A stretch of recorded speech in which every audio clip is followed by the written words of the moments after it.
पैसा दे पाएंगे, मगर मुझे आनंद है कि 1 महीने के पहले ही आज पहली किस्त जा रही है और इसके 112 लाभार्थियों को पैसा मिल रहा है।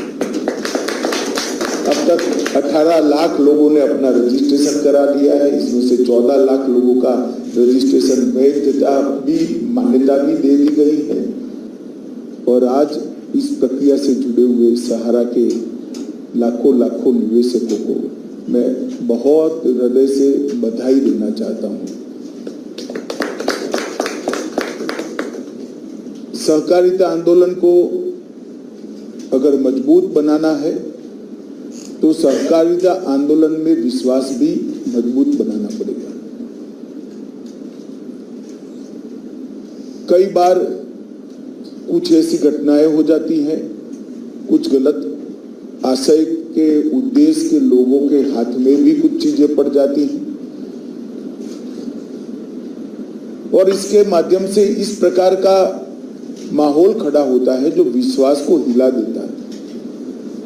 परंतु शासन की जिम्मेदारी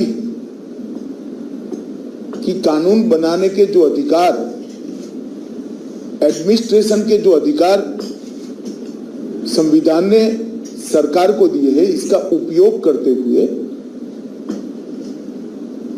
देश के हर नागरिक की जमा पूंजी को सुरक्षित करना और उसको वापस लौटाना। जब सहकारिता मंत्रालय का गठन हुआ तब सहकारिता मंत्रालय के सामने ढेर सारे चैलेंजेस थे। बिल्कुल हिल कर रह गया हुआ सहकारिता के ढांचे को फिर से मजबूत करना, पैक्स से लेकर एपेक्स तक, कृषि से लेकर मछुआरा समिति से लेकर कंस्ट्रक्शन से लेकर मार्केटिंग तक की सभी सहकारिता संस्थाओं के लिए एक अनुकूल खाका तैयार करना, समय अनुकूल खाका तैयार करना। सहकारिता के कानूनों में जो लगभग 75 साल पहले बने हैं, समय अनुकूल परिवर्तन करना और उसके साथ साथ सहकारिता में खोए हुए विश्वास को जनता में पुनः प्रस्तावित करना। और अगर ये करना है तो जैसे सहारा की 4 सोसाइटियों में देश के करोड़ों निवेशकों का लाखों करोड़ रुपया एक प्रकार से डूब ही गया है। निवेशकों की कोई गलती नहीं थी, कहीं ना कहीं एक परसेप्शन बन गया, मैनेजमेंट की थोड़ी बहुत गलती होगी, प्रचार ज्यादा हो गया, कोर्ट में मामले लंबित होते गए, परंतु कोई दोष के बगैर निवेशकों को अपनी गाड़ी पसीने की कमाई को 12-15 साल से वापस नहीं मिल रही। मोदी जी का उद्देश्य है कि देश का हर गरीब व्यक्ति, हर मध्यम वर्ग व्यक्ति इसके अधिकारों की रक्षा हो, और ये भी देश के नागरिक का अधिकार है कि जो पैसा उन्होंने निवेश किया है वो उनको वापस मिल जाए। सहकारिता विभाग ने बहुत समय पहले, वैसे बहुत लंबा समय हो गया, परंतु लगभग 1 साल पहले हमने इसकी मीटिंगें शुरू की। ढेर सारी सरकारी एजेंसियों में इनकम टैक्स से लेकर, ईडी से लेकर, सीरियस फ्रॉड ऑर्गेनाइजेशन से लेकर सीबीआई तक ये मामले फंसे थे और सबके अटैचमेंट्स, पैसा तो था परंतु अटैचमेंट।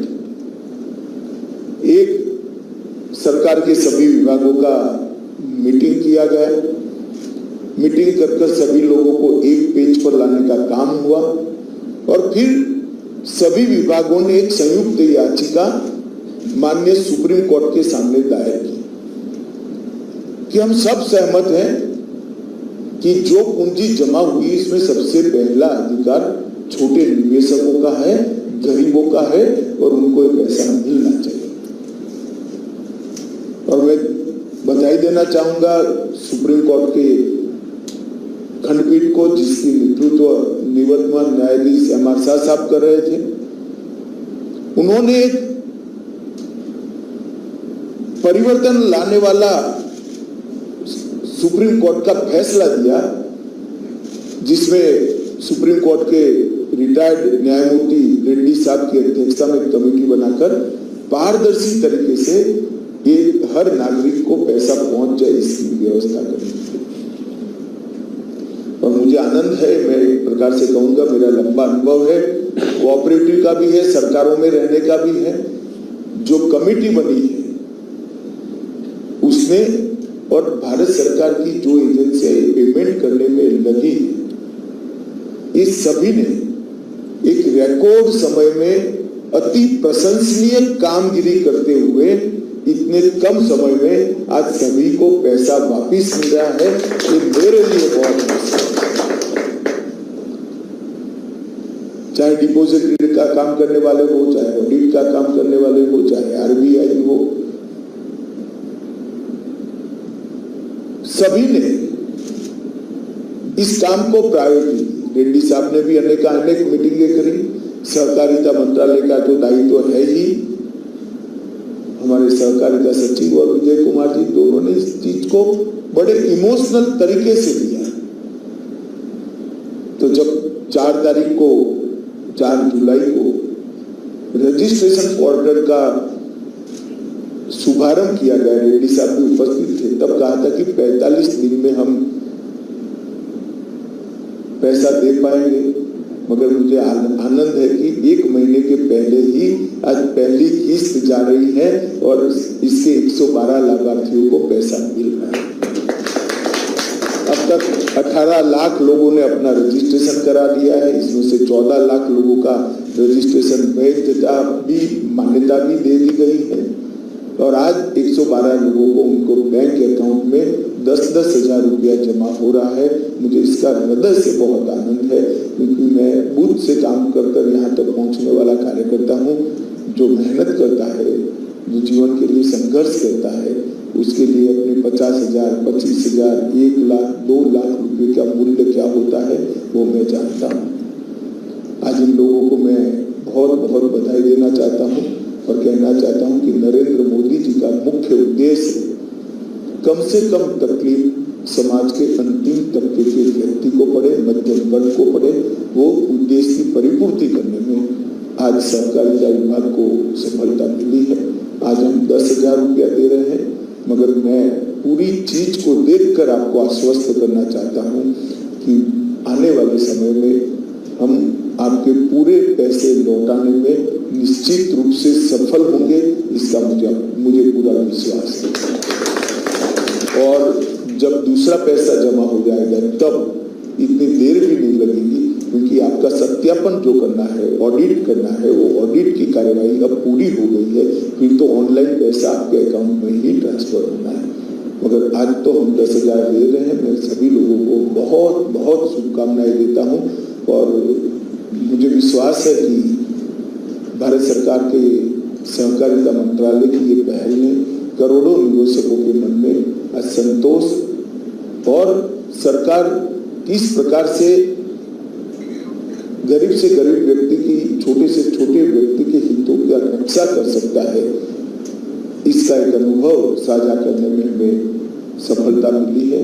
मैं सभी को बहुत बहुत शुभकामनाएं। तो विशेषकर हमारे सहकारिता मंत्रालय के सभी टीम, हमारे सचिव, विशेष सचिव और इसमें साथ में स्टॉक होल्डिंग से लेकर जितनी संस्थाएं हमारी शामिल हुई हैं, वो सबने बहुत परिश्रम किया है। मैं सभी को बहुत बहुत अभिनंदन करना चाहता हूँ और सहारा के निवेशकों को आश्वस्त करना चाहता हूँ कि सरकार का पूरा प्रयास रहेगा कि आपके झाड़े पसरे की कमाई की पाई आपको वापिस दे पाए, इसके लिए पूरा प्रयास करेंगे।